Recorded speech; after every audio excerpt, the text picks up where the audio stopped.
This is the first lecture on the reproductive system. In this lecture, we'll discuss the male reproductive system.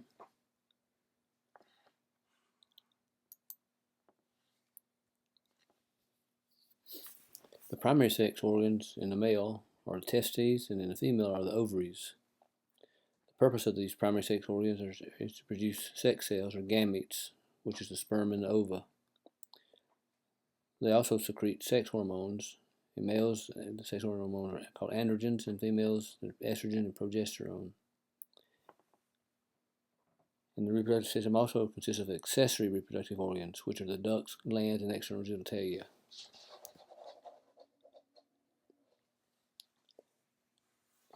The role of sex hormones are development and function of reproductive organs, sexual drives and behavior, growth and development of many other organs and tissues.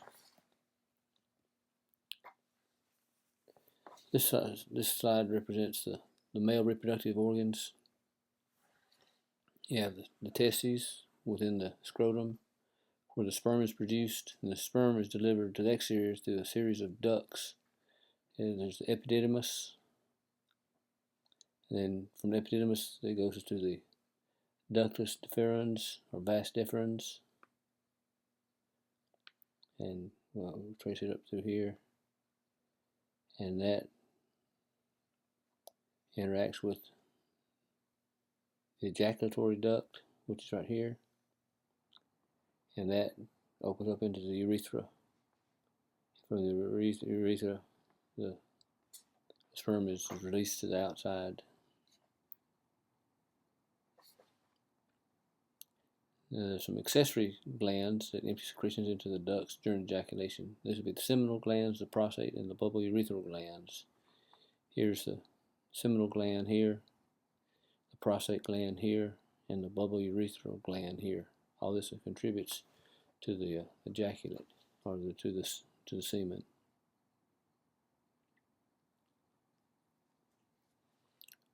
First of all, we'll talk about the scrotum. The scrotum is a sac of skin and superficial fascia that hangs outside the abdominal pelvic cavity.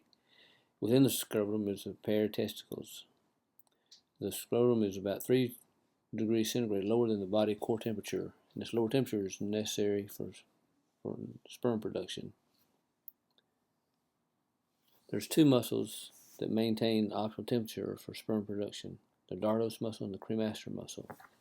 The dartos muscle is a smooth muscle that wrinkles the scrotal skin, pulls the scrotum close to the body. And the cremaster muscles are bands of skeletal muscle that elevate the testes. Cremaster or skeletal muscle, these are voluntary controlled. The dartos is an involuntary muscle. Here's the cremasteric muscle here.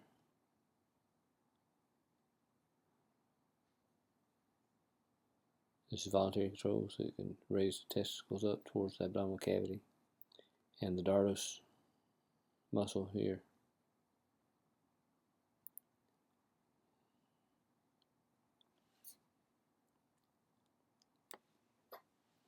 If you look inside the testes, you see the testes is divided into over 250 lobules. This is a lobule here. Within the lobule, there's either 1 to 4 seminiferous tubules. Here's the seminiferous tubules. You see 4 seminiferous tubules in this lobule here. It's within the seminiferous tubules that the sperm is produced.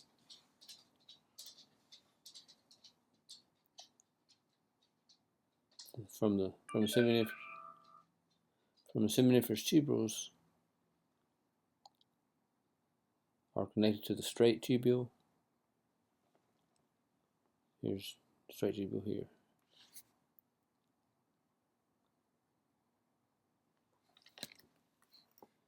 Interstitial endocrine cells surrounding the seminiferous tubules produce testosterone. Here's the histology of the testicles. And you have the seminiferous tubule here. This is full of cells that produce sperm. And in this interstitial endocrine cell, these cells in between are the cells that actually produce testosterone.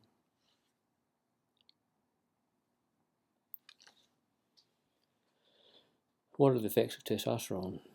They stimulate the male pattern of development. The appearance of pubic hair, axillary hair, facial hair, enhanced growth of chest hair, deepening of voice, the basis of male sexual behavior, and contributions to spermatogenesis. Spermatogenesis is the production of sperm. It thickens the skin, it makes the skin more oily, stimulates protein synthesis for bone growth, increases skeletal muscle size and mass, and boosts the basal metabolic rate. This diagram shows the penis and parts of the penis. There's the root, the shaft, and the glans penis, which is covered up by the foreskin.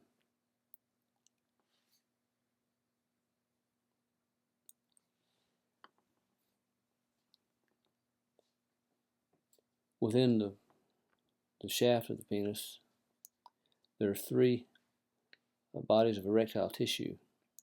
There's a corpus spongiosum and corpus cavernosa. Here's a cross section here showing the corpus spongiosum, which surrounds the urethra, and corpus cavernosum, which is on either side of the shaft. During erection, these erectile tissues fill with blood, causing the penis to enlarge and become rigid.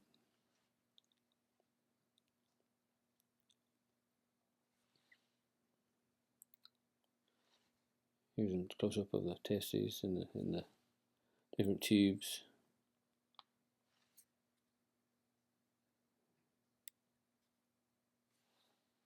The sperm pathway from the seminiferous tubules goes into the straight tubule, goes into the reedy testes, and the efferent ductules, the epididymis, the ductus deferens, the ejaculatory duct, and the urethra. That's the pathway of the sperm from the testes to the outside.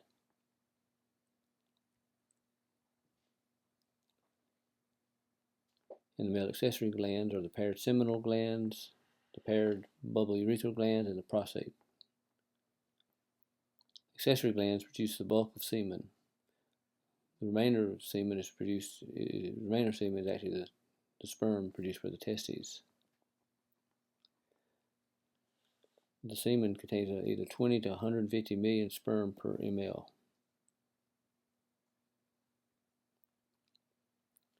During erection, you have an enlargement and stiffening of the penis. This results in engorgement of those erectile bodies, those corpus cavernosus and corpus spongiosum, as seen here.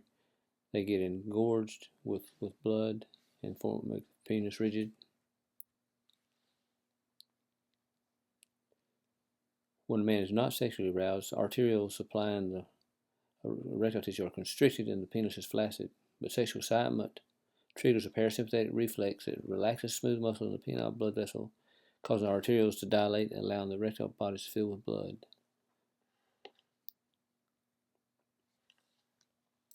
Ejaculation is the propulsion of semen from the male duct system. The erection is under parasympathetic control, whereas ejaculation is under sympathetic control. During ejaculation, the bladder sphincter muscle constricts to prevent expulsion of urine or reflux of semen into the bladder. The reproductive duct and the accessory glands contract to empty their contents into the urethra. All this takes place during ejaculation, which is under sympathetic control.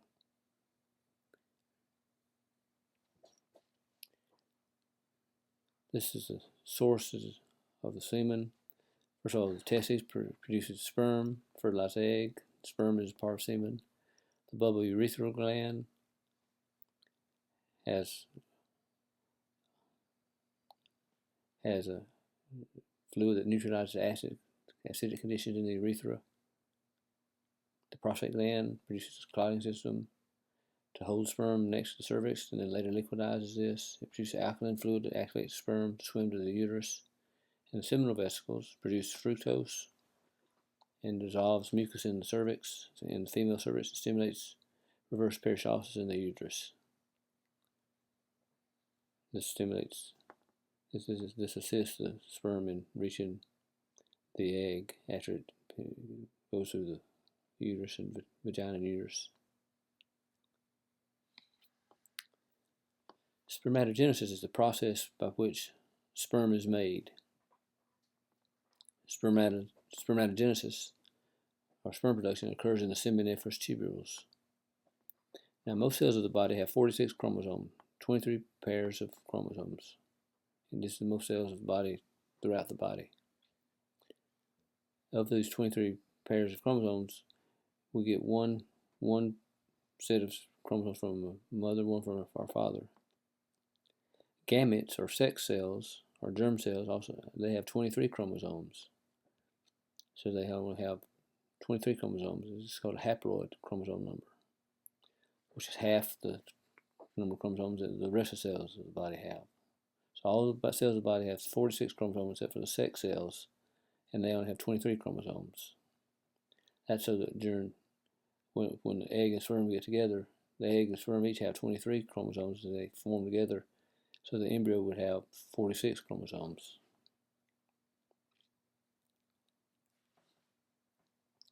Here's the process of spermatogenesis. And spermatogenesis is the process of sperm production, and it begins during puberty in the seminiferous tubules. The initial step begins with the spermatogonium, or the stem cell. Here's the stem cell. It undergoes mitosis to divide into two stem cells, type A and type B. Type A hangs around and becomes a stem cell for other productions. This way the supply of spermatogonium is not depleted. This is split into type A and type B. Type B daughter cell goes on to become the sperm. Type B daughter cell becomes a primary spermatocyte. This is here. The primary spermatocyte divides by meiosis into two secondary spermatocytes.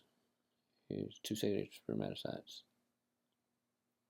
Each of these secondary spermatocytes divide into two spermatids by meiosis, the second stage of meiosis.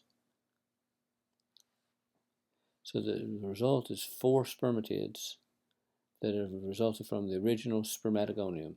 The spermatogonium results in four spermatids. Now, meiosis versus mitosis. Mitosis is cell division throughout all cells of the body except for the sex cells, and the product of mitosis is 46 chromosomes to start with, and it results in two daughter cells of 46 chromosomes in each daughter cell. But with meiosis, it's different. Meiosis produces four daughter cells with half the number of chromosomes, so it only produces 23 chromosomes instead of 46 chromosomes for meiosis.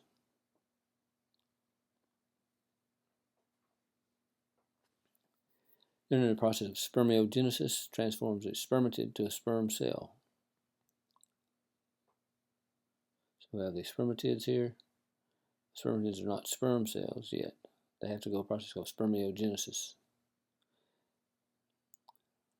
The spermatozoa removes into the reedy testes to complete the maturation process. And we see sort of the same process here. We have the spermatogonium stem cell splits into two daughter cells, type A and type B. Type A daughter cell remains as stem cell for further production later on. Type B daughter cell is destined to become the spermatozoa, spermatids. It goes into primary spermatocyte, develops into secondary spermatocyte, then spermatid, and eventually spermatozoa.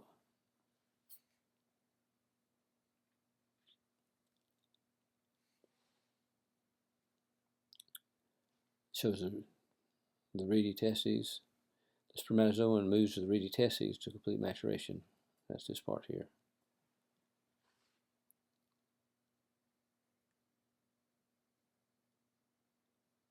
Spermatids have half the adult chromosome number. They're non-motile. Spermiogenesis is when the spermatids elongate, lose the cytoplasm, and form a tail and becomes the sperm as we know it. This is the process of spermiogenesis. It starts with spermatid nucleus.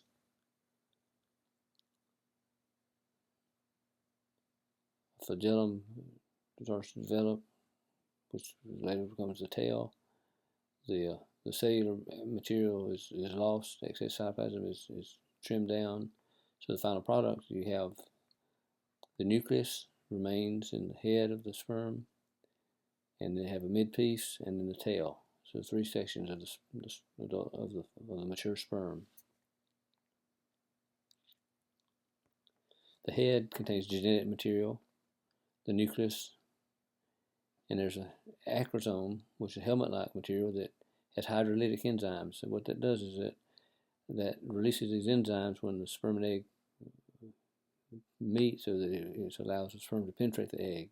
Hydrolytic enzymes dissolve part of the egg so that the sperm can enter the egg. There's the midpiece, which is full of mitochondria, which gives the energy to move the tail, and the tail is locomotory, and this has a flagellum which provides the ability for the sperm to swim and to navigate through the female duct system.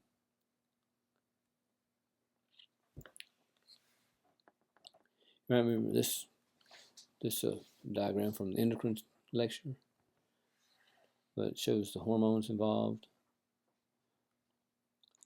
The gonadotropin releasing hormone is produced by the hypothalamus and it affects the pituitary. The pituitary secretes two hormones, LH, luteinizing hormone, and FSH, follicle stimulating hormone. This affects the testes and the ovary in the female, but we're talking about the male in this situation. But the luteinizing hormone causes the testes to produce testosterone.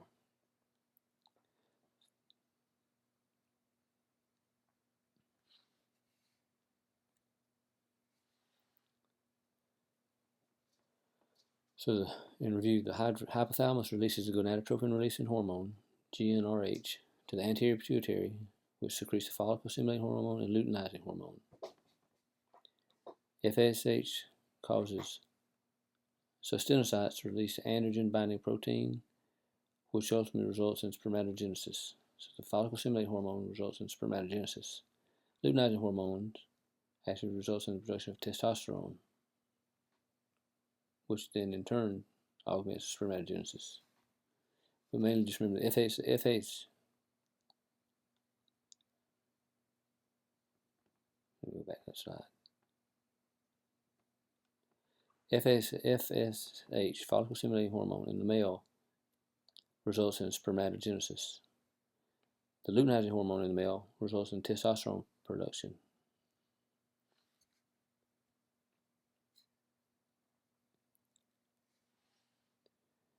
Testosterone results in sex organ maturation and development of secondary sex characteristics.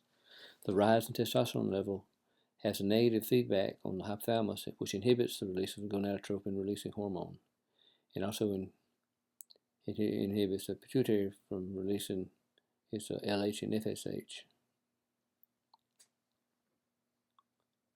Inhibin is a hormone release when sperm count is high, which inhibits growth gonadotropin-releasing hormones and FSH release.